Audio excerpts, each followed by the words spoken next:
Greetings and salutations. Welcome to Knife Chats with Tobias. Welcome back to collecting case knives, and now we are just going to be focusing on case knives. I answered the viewer question on why a case knife over a Rough Ryder in part 2. Okay, in part 3, things are going to look a little bit different, besides just looking at just case knives, and that's because, well, it's kind of like take two. I started with one idea, and then after looking back at it, I realized that, man, did I leave out a lot of stuff. So I went back and did a second take, and hopefully that will be an improvement. So let's look at part 3, which is really a variety of ways that you can collect case knives. And then in part 4, we'll be looking at my top 5 favorite case knives currently in my collection. Now, typically when a person is collecting knives by brand, for instance, all they want to do is collect case knives, they will try and do that in one of 3 ways. One way is to... Oops, wrong take. Okay, camera's rolling, take 2. So yesterday I was trying to answer a viewer's question on why a person should be collecting case knives when Rough Ryder knives are just as good. And well, I drained the battery on my phone twice just recording that stuff. Ended up with about an hour and a half of raw footage just talking about that, not including all the stuff that I just threw away because I was just getting lost in the thread myself. And then last night I sat down and started looking at it, and I was like, man, did I forget a lot of stuff. And it's mainly because I actually think, and still think today, that if you're going to be collecting traditional pattern knives and you're not looking at case, you might want to consider it, because well, it isn't so much that case is the best knife out there or anything else. It is really that I believe it is the most collected traditional pattern knife in America. And really, when it comes to knife collecting, especially with traditional pattern knives, case is probably the way to go. They're the ones that are going to retain their value the best, and they are also going to be the ones that increase their value. In the original video, I said there's about 3 or 4 ways that you could think about how you want to go about collecting case knives. And after doing that, I came up with about 10 different ways of collecting case knives so that you could actually have a focused collection. So there's a lot when it comes to collecting case knives. And trust me, I'm not an expert on this either. I'm just very much a novice.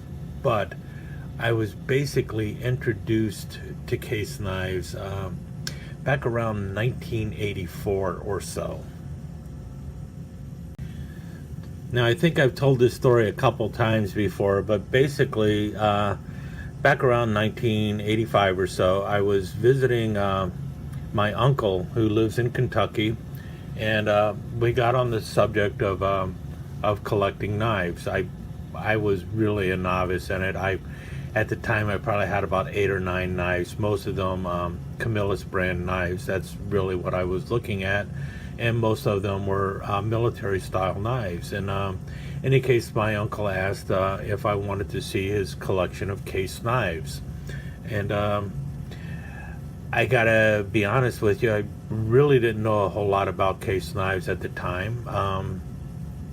Really did not know a lot about knives in general. I just was buying what looked cool, and so I was buying Camillus knives because those are the knives I had mostly bought in the past, and I liked Camillus. In any case, he brought out his W.R. Case & Son collection. Now, like I said, I wasn't very familiar with the knives, and most of these were typical pocket knives. He's showing me Stockmans and Peanuts and other knives of that variety. I don't know if he had a trapper or not. He probably did. They look pretty cool, for pocket knives, but I did not know enough about knives at the time to really appreciate what he was showing me. And what he was showing me were basically probably pre-World War II case knives. So they were not in pristine condition or anything, but he was showing me and he was excited about it. So I played along with him and thanked him for showing me the collection and everything. And really, at the time, did not appreciate what I was actually seeing at the time. Because now it's like those knives I'd probably give my eye teeth for because of what they were. Hopefully one of my nephews or nieces has those knives now, and they appreciate them for what they really are, which are beyond a family heirloom. They were actually, really nice case knives that were that most case collectors would be proud to have in their collection. So that brings me to the point of this video. Like I mentioned, I spent over an hour and a half yesterday talking about case knives to myself, basically. I am going to put that video out. What I think I'm going to do is create a series, and this is going to be the introduction to that series. And part of that is I'm going to tell you what my 5 favorite case knives are. Plus, as I mentioned, after doing that video, I thought of about 10 different ways that you could collect case knives if you're trying to limit and get a focused collection. I've been trying to get a focused collection, but failing miserably. In any case, let's get started. Now, I think the primary reason a person would want to try and focus the collection is to control cost. And that would make a lot of sense for a case collector, simply because there is such a wide variety of knives out there that case makes. So if you were to try and find a way to control your costs, that would be terrific. Of course, that doesn't always work. So typically what happens is, like what has happened with me, is I buy the case knife that I like and that I can afford at the moment. And there's nothing wrong with that. I think that is what most people end up doing when they're collecting case knives. Does that make a cohesive collection? Well, you've got a collection of case knives, and it's going to have a wide variety to it. Is it going to be as valued as say, all of the same pattern or all of the same handle material, or some other way? Maybe, maybe not. The value to you will probably be more valuable than it will to other collectors, because the knives that you have in that collection are the ones that you really wanted and really liked. And the ones that you didn't like, you probably sold for a different knife that you did want. So to me, that's probably the most logical way to do this. Just buy the case knife that you like and that you can afford. And there's absolutely nothing wrong with that. But now let's say you are trying to get a focused collection, and you are trying to build it not only on what you like, but also on what you feel might be a more valuable collection in the future.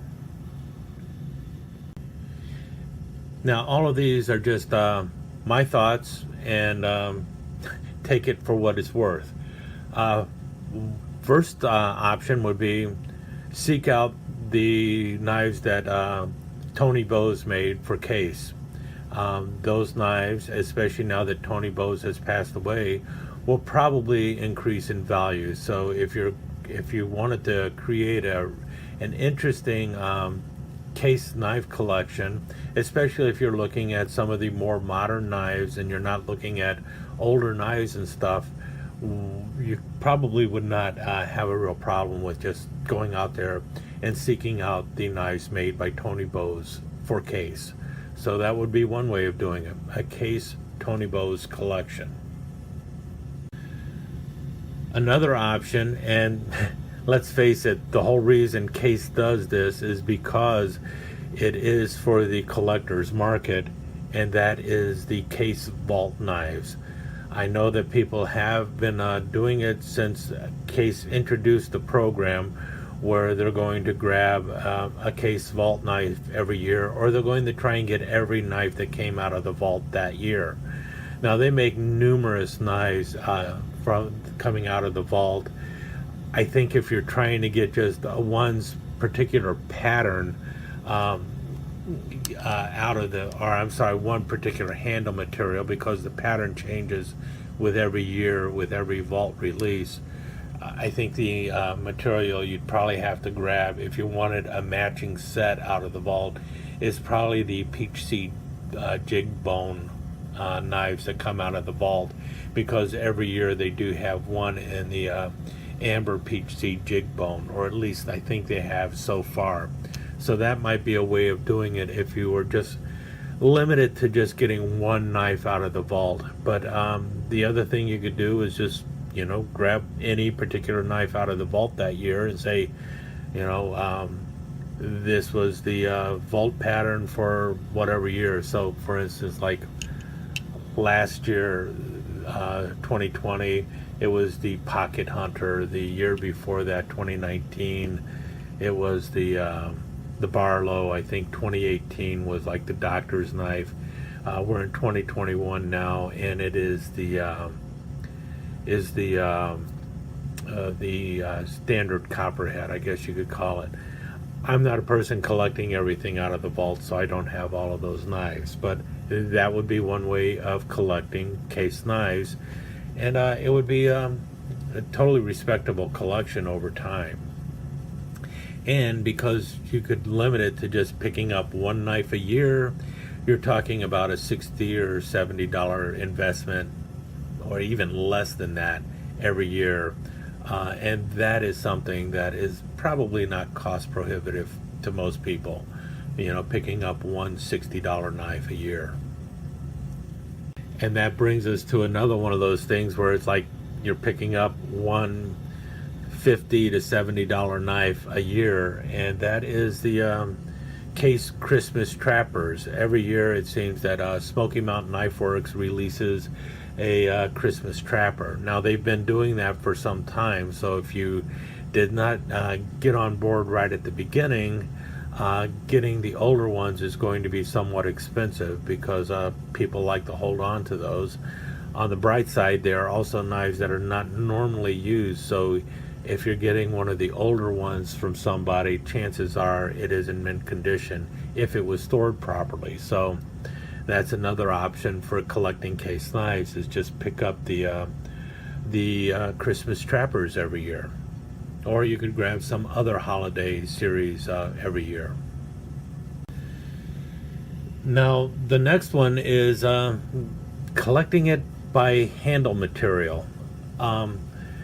And I already mentioned that the amber peach seed jig bone material, that is the most common handle material that Case uses for most of their traditional pattern knives. So if you're trying to get knives of every pattern that Case makes, the amber peach seed jig bone might be a good choice. If you wanted to go for something of a lower price, then you might consider the yellow Delrin. They make just about every knife in yellow Delrin too, or yellow comp, whatever you want to call it.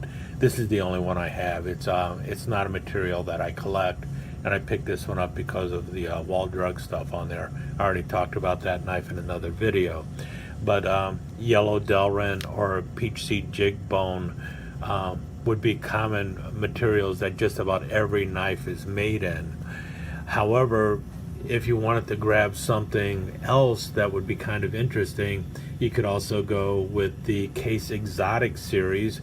However, if you're doing that, then you're talking about major investment, because those are materials, those are kind of expensive handle materials, and those knives tend to go in the $200 and $300 range. So that would be problematic for a lot of people. But like I said, on the other end, you got Yellow Comp, which is some of the lowest priced handle material that Case uses. So there would be some options for collecting. You could also go with handle material or scales, well, not scales, covers. So that would be another option for collecting your Case knives.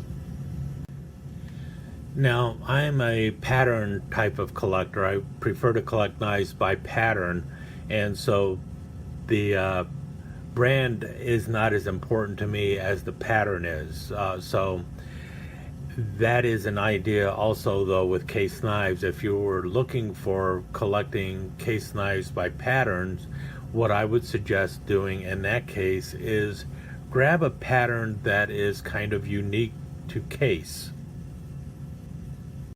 And I do know people kind of do that. You know, they look for a specific pattern that really Case just produces and tries to collect that. And one such pattern would be like the Rust Lock. This is really a knife that is unique to Case. I don't think anyone else makes it. At least I have yet to see some other company making the Rust Lock pattern of knife. Maybe someone does, but I am not aware of it. And this is, very much a knife that is recognized by Case collectors, and so that would be a way of going. Of course, you also have knives that do show up with other people, but really people look at it and go, yeah, that's like this knife, the Case Seahorse Whittler. This is the one that most people seek out, even though a few other companies have made knives similar to it, with the sleeve bore, the Wharncliffe blade, and then the two small blades on the other end, which are the coping blade and the penknife blade. So you could try and consider the Seahorse Whittler. Now, I was looking at like the large toothpick, their 5.5-inch toothpick, but they're no longer making that. The Junior Scout pattern, it was around for a few years and it kind of disappeared. So that's one of the problems with, if you do decide to collect by pattern, you might want to grab a pattern that is not going to disappear on you anytime soon. And so that's why the Rust Lock and the Seahorse Whittlers are good choices. But if you have no problem with, collecting some other pattern, or if there's another pattern that is your favorite, you could consider like the Canoe, a Trapper, or a Stockman. And Stockman would be a good choice if you're in the collecting Stockmans, because Case has a variety of Stockmans. They have about 6 or 7 different sizes of Stockmans, so that would be another way to do it. So you could have not only Stockmans, but a variety of them, and that would kind of look pretty cool. So by pattern would be a good option. One other option would be another pattern that I have considered collecting with Case is the Case Peanuts. To date, I have 3 of them. One of them is kind of interesting because it has a pair of scissors instead of the pin blade. And Case Peanuts are well-made knives, and they're nice and small, so don't take up a lot of room. But they're also not the least expensive knife out there. So Case Peanuts are another option that you have to go with. So, and that's the good thing about Case knives. There's such a variety that you could collect, that if you wanted to choose these specific pattern, you could have a pretty good time with it. I would suggest, unless you're just planning on collecting 1 or 2 vault knives a year, I would not go with knives that routinely go into the vault, because then you're going to be waiting multiple years before you'll be able to pick up another one. So the Stockmans, the Peanuts, the tiny toothpicks, the rust lock, the seahorse whittler. Those are the kind of knives that Case seems to put out all the time. They're not thrown into the vault or anything, so you would be able to pick up those just about any time you wanted to. In any case, let's move on. Now, some case collectors look for blade steel, and that's really all they're interested in is if the knife has chrome vanadium blades. So the ones that have chrome vanadium blades will be marked, well, that one doesn't show it, but here we go. It'll have a CV on the blade for chrome vanadium, and that's what a lot of knife collectors want. They just want to collect the case knives that have chrome vanadium blades. Most case knives come in their case true sharp stainless steel blades, and some people want the CV. So if it has the CV numbers on there, then they'll grab it. And that's not a bad option, is to go with blade steel. If you do that, you will definitely limit the number of case knives you're picking up, because while they make knives with chrome vanadium blades every year, they don't make a lot of them with chrome vanadium blades. Most of their knives come out with stainless steel blades. Another popular way of collecting case knives is going by the Tang Stamps. Starting around 1970, Case introduced their dot system for marking their knives, and every decade they change the way the dots are displayed, and also the Tang stamp on the knife, so that you can tell if the knife was made in the 1970s, the 80s, the 90s, so on and so forth. And that's been going on for a while. Now, what they start with is 10 dots on the date ending in 0. So 1970 was a 10 dot. Then they remove a dot every year. So 1972 would have been an 8 dot, and so on and so forth. And some people collect nothing but 10 dot knives. They want the case Tang stamp that has 10 dots on it, or of the full Tang stamp. And they don't collect the knives beyond that. And that's one way of doing it. Other people are looking for knives from the pre-dot series, so they will often refer to this as like the Case XX series of knives, but actually Case XX knives really date from 1940 to 1964. So some people will even go, pre-Case XX and look for knives that were made before 1940. When you're doing that, then you're definitely looking for older used knives in good condition, and those are really going to cost you a pretty penny. Same thing with the 1940 to 1964 Case XX knives. Now, I don't have any knives from the pre-1964 or the Case XX series, but I do have a couple knives after that, and an early dot series knives that I can show you. We'll start with this one here, which is actually a mini trapper, and this is from sometime between most likely 1965 and 1970. If you notice, this is just a Case XX USA. Now, they used this Tang stamp from 1965 to about, I think, 1989. But they would add, in 1970, they started adding dots to this Tang stamp. But as you can see, there are no dots on this one. So this is probably from 1965 to 1969 that this knife was around, and it's a nice little interesting trapper, mini trapper. It was given to me, and if you notice, it's got a pin blade over here. The handles were a bone handle. It was chipped. I've replaced the chipped portion back here with some epoxy to finish off the handle. It's still missing a pin. I should put a brass pin in there too. But in any case, that's one of the older case knives I have. This is probably the oldest case knife I have, and it's probably from, like I said, 1965 to 1969. Okay, now this is a Sodbuster Junior, and this is one of those knives that came out sometime between 1970 and 1979. And you see here it's just Case USA or Case XX USA, and then it's got some dots underneath. Now if this would have been one that came out in 1970, it would actually have 10 dots under USA.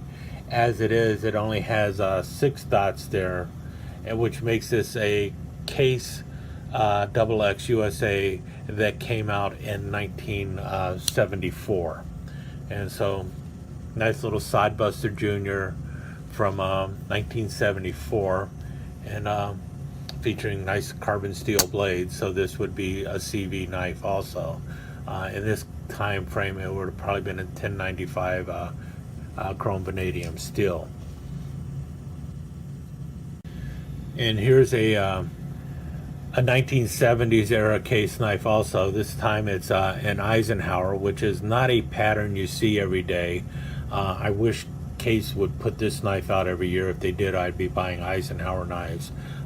It is a pattern that, while pen knives are made by all sorts of people, the Case Eisenhower is really a pattern that is unique to Case. So when I do see them and I can find them at a decent price, I will usually go ahead and grab a Case Eisenhower, or I will when I find one I can afford.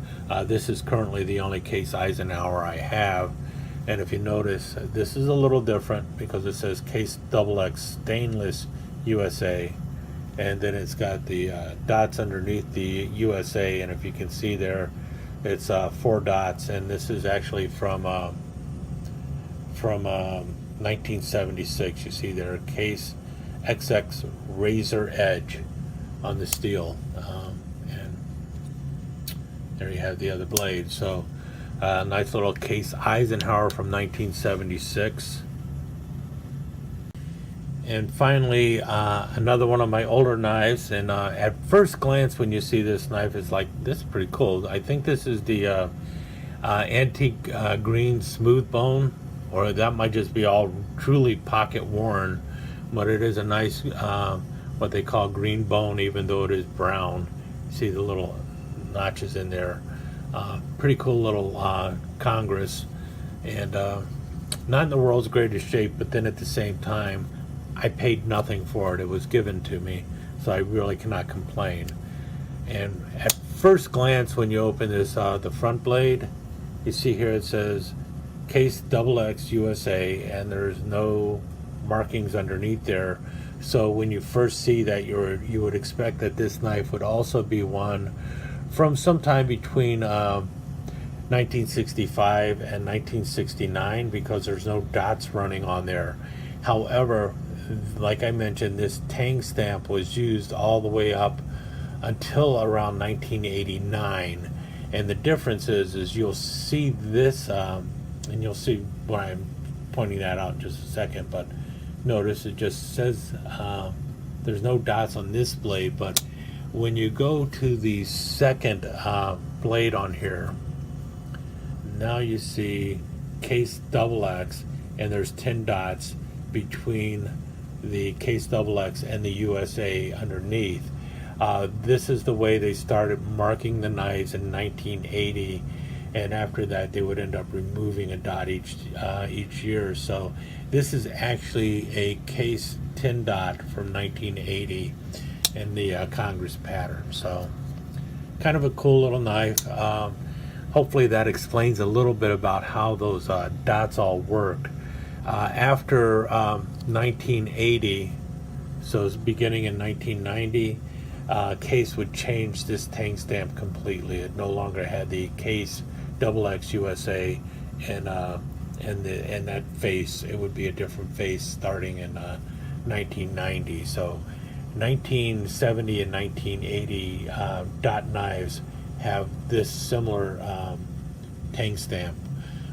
but usually the ones with dots will also have a blade that has all the dots on there too. So that's something to think about when you're looking at collecting case knives.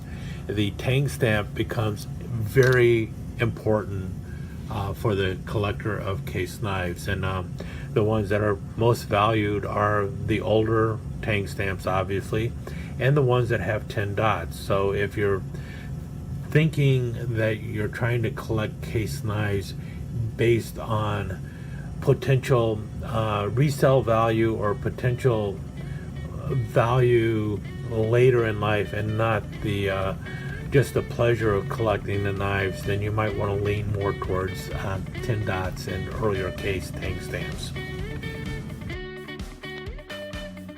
I tell you what, watching this, I'm beginning to feel like I'm like Bubba Gump talking about shrimp, the way I've been carrying on about collecting case knives. But I do truly believe that they are the way to go when it comes to traditional pattern knives. Yeah, there's better ones out there, there's worse ones out there, but there's just something about a case knife, and so I guess that's why it was so easy to ramble on forever.